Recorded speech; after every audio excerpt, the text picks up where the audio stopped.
ఏం చేస్తున్నావు? రేయ్, ఇంటిని సంత చేసిన వసంత, నువ్వు అక్కుంపక్కం. హలో, వాడు నాకు కనుకొట్టాడు. ఇదిగో సంత. నా పేరు సంత కాదు, వసంత. ఏదో ఒక సంతలే. నీలాంటి జంపర్ బంపర్ అందగత్తలను చూస్తే మా వాడికి కాస్త ఉలికిపాటు జాస్తిలే. ఏమనుకో మాకు. ఇదేమిటి? అదంతేలే, ఎక్కడుండాల్సిన అక్కడ, ఎక్కడుండాల్సిన వాళ్ళు అక్కడ లేకపోతే నాకు మహా సిరాకు. అసలు ఎవరా నువ్వు? అట్ట అడగరాదు, చెప్తా. అమ్మొచ్చి ఒరే ఒరే నా కొంపకు దెయ్యాలట్టాయి, నువ్వు పెద్ద కొడుకుగా వచ్చి వాటికి బుద్ధి చెప్పరా అంది. బువ్వ పెడతావా అన్నా. ఓ అంది. ఇంకేంటి వచ్చేసా. ఏంటి పెద్ద కొడుకు? అవు అత్తయ్య. అమ్మోయ్ అత్తయ్య. అమ్మోయ్. ఏమిటి వీడు చెప్పేది? నిజం, వాడు నా పెద్ద కొడుకు. వాట్? పెద్ద కొడుక? అంతే కదా అమ్మా. ఇదిగో. ఏమిట్రా వేధవా? నేను బీడీలు కొనాలా? నా మొహం చూస్తే బీడీలు కాల్చే మొహంలా కనపడుతుందా? నేను బీడీలు కాల్చలేదు సరిగదా, కనీసం చేత్తో కూడా ముట్టుకోలేదురా. అలాంటిది నన్ను బీడీలు కొనమాట. నన్ను బీడీలు కొనమాట. బీడీలు నేను కొనా. ఏమైంది బెదరు? అక్కు పక్కం వీడి బీడీని అవమానిస్తాడా? చెప్తా, వీడి చేతే బీడీ కాల్పిస్తా. అంతే, వీడి పని పాడతా. బీడీలు.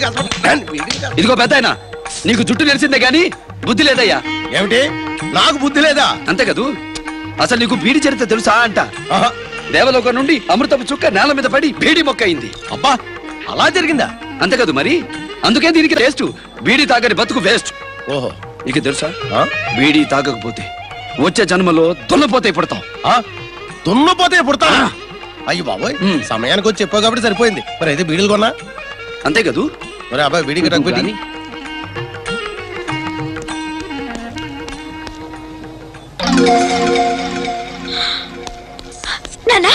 నువ్వు బీడి కలుస్తున్నావా? అవునమ్మా, లేకపోతే దున్నపోతే పుడతాను. ఎవరు చెప్పారు నీకు? అడుగో, ఆ అబ్బాయి చెప్పాడు.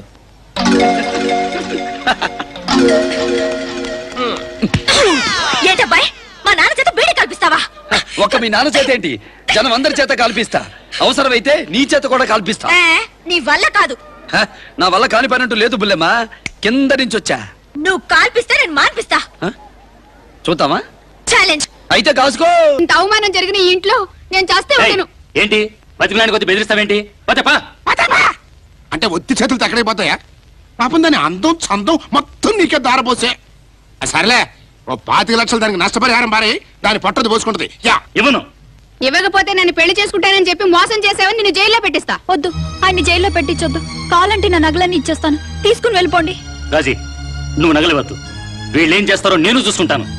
ఏంటి చూసేది నువ్వు? దిక్కులు జైల్లో కూర్చొని లెక్క పెట్టాలి. పోచను ఇలా పని జరగదు కానీ పోలీస్ స్టేషన్ కి ఫోన్ చేయండి. అది కరెక్ట్.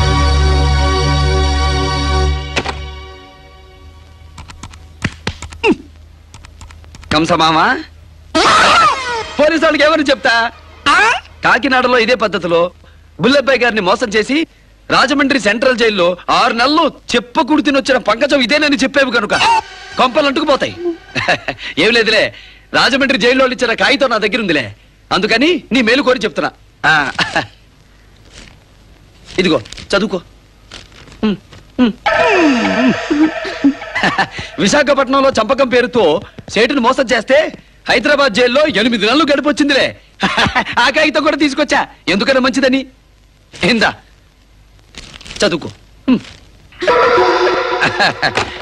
పంకజం, చంపకం, చిన్న పాప, పెద్ద పాప, వసంత. అబ్బో, ఎన్ని పేర్లు, ఎన్ని స్టోరీలు. ఈ చరిత్ర మాత్రం పోలీసు వాళ్ళకి చెప్పమాక. చూసుకో. ఏంటిది కప్పలాగా నోరు తెరుచుకుని ఇక చెయ్యి ఫోను. సరదాగా ఇంకోసారి జైలుకి వెళ్తుంది సంత. చెప్పవే, నువ్వు పతివ్రతవా? నేను నిన్ను మోసం చేశానా? నీ మాయ మాటలు నమ్మి దేవతలాంటి నా భార్యకు ద్రోహం చేశాను కదే. పో, వెళ్ళిపో. వసంత, నేను కూడా అగర కంస మామ, నీది హింస రూట్ అయితే నాది హంస రూటు. పాలకి పాలు, నీళ్ళకి నీళ్లు విడగొడతా. బాధపడింది. ఎరా డోసులు ఇస్తావా అంట. ఇక వరుసగా నేను ఇస్తాను నీకు డోసులు. ఎలా ఉంది ఫస్ట్ డోసు? నిన్ను పైకి పంపడానికి నేను కింద నుంచి వచ్చా. పోరా పో. బావా, చాలా థ్యాంక్స్ బావా. బావా అట ఇంగ్లీష్ లో పొగడబాక, నాకు సిగ్గవుతుంది. ఇష్టం వచ్చినట్టు కోతలు కూయడానికి ఇదేమి చెడుగుడాట కాదు. ఏంటయ్యా, నా కూతురు ఎవడో కుర్రోడితో తిరుగుతుందా? అసలు ఆ కుర్రోడు ఎవరనుకుని మాట్లాడుతున్నారయ్యా? ఆడు స్వయాన నా అక్క కొడుకు. కొద్ది రోజులే ఇద్దరికి పెళ్లి జరగబోతుంది. అయినా ఇంకొకసారి ఇట్లాంటి గాలి వార్తలు మోసుకొచ్చారంటే చంపుతా. నా బిడ్డకేంటయ్యా బంగారు తల్లి, వజ్రాల మూట, రూపవతి, గుణవతి, శీలవతి, గర్భవతి కూడా. ఏయ్ మాటలు తిన్నగరాని. వంకర మాటలు మాట్లాడటానికి నీలాగా సంకర మనిషినా ఏంటి? నీ కూతురు నెల తప్పింది. ఆ ఘనకార్యం చేసిన వాడు నా తమ్ముడు. ఏంటమ్మా అనేది? ఇప్పుడు తలదించుకోవాల్సింది నువ్వు కాదు బుల్లెమ్మా, నీ బాబు. వీరదాసు, నువ్వు విసిరిన వల్ల నువ్వే పడ్డావు. ఇక చచ్చినట్టు మా అమ్మ కాళ్ళు పట్టుకో. నువ్వేం డౌట్ పడకు, పడతాడు. మా సారన్న స్పెషలిస్ట్. అవసరమైతే నా బిడ్డ పేకైనా పట్టుకుంటా గానీ మాలో నా అక్క కాళ్ళు చస్తే పట్టుకోను. ఇదిగో బుల్లెమ్మా, ఈ పాపిష్టోడు అనంత పని చేసినా చేస్తాడు గాని నువ్వు నాతో రా, నా తమ్ముడికి ఇచ్చి పెళ్లి చేస్తా. ఏంటి ఆ రమణంగానే వెళ్ళిపోవడమేనా? నాన్న, నిన్నెప్పుడూ నాకు ఇది కావాలి నాన్న అని అడగలేదు. ఒకే ఒక కోరిక కోరతాను, కాదనోగా? ఆణ్ణి పెళ్లి చేసుకోవడం తప్ప ఏదైనా అడుగు. నేను సుఖంగా ఉండాలంటే నువ్వెప్పుడూ నా ఇంటికి రాకు. సారు, ఆ నువ్వెంత ఫ్రాడ్ గాను నీ బిడ్డ కూడా తెలిసింది. ఆగు, గా పోరిని బట్టి ఆస్తి మొత్తం గుంతుకురా అంటే నీ కొడుకు తన్నులు తిని వచ్చిండు. నీ కూతురు గిట్ల చేసింది. ఇక నీకు ఆస్తి ఆడికెళ్ళొస్తుంది. అదేనా నాకు అర్థం కావట్లేదు. నేను చెప్తా, మీ బావగారితోని ఈ స్టాంప్ పేపర్ల మీద సంతకం తీసుకో. పిచ్చి బట్టక ముందు చేసిన సంతకం అని చెప్పు. ఆస్తి మొత్తం నువ్వే గుంజచ్చు. రామ్మూర్తి, ఈ జన్మలో ఇచ్చిన గొప్ప సలహా ఇద్దరా. అవునరా కుంభకు, నువ్వు ఈ మధ్య జేబులు కొట్టేయడం లేదేంటి? అదే బెదరు, మొన్న రక్తదానం చేశాను కదా, ఆ ఇసుక మిసుక జబ్బు ఐడిసిపెట్టి అంటుంది.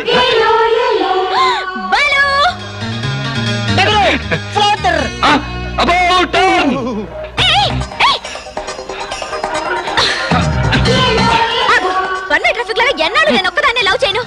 ఏదో కుర్రాడు పనస పండ్లా ఉన్నాడని మోజు పడితే పోసుకుంటావేంటి?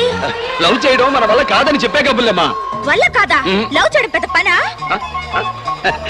అయితే నువ్వు బీడీ కాల్చు, నేను లవ్ చేస్తా. వాట్?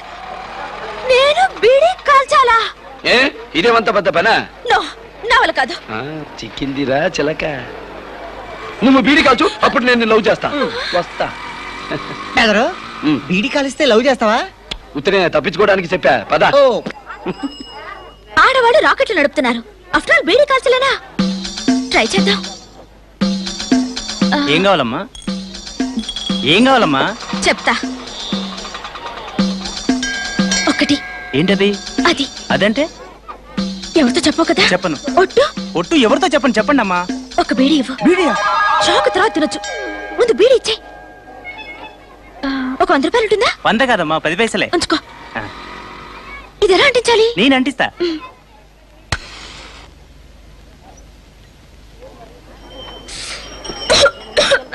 అబ్బా, లోపల బగ్గం ఉంటుంది. టేస్ట్ బాగానే ఉంది.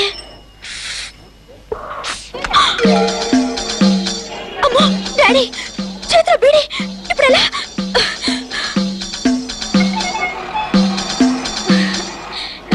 ఏమిటమ్మా చేతిలో? ఏం లేదురా, చేతిలో ఏం లేదే. ఏమంట సుబ్బారావు? ఏమంటావు? ఏం లేదు నాన్న, చూడండి, ఏం లేదు. పదండి. సార్, బీడి జేబులో పడేస్తే ఏమైతుంది సార్? ఏమవుద్ది? ఏమైనా పడి ఉంటది. గట్లనా సార్? బీడీకి అగ్గుంటే ఏమైతుంది సార్? పిచ్చి సన్నాసి, జేబు కాలిపోద్ది, చర్మేమో బొబ్బలెక్కిపోతుంది. బొబ్బలు ఎక్కితే ఏం చేయాలి సార్?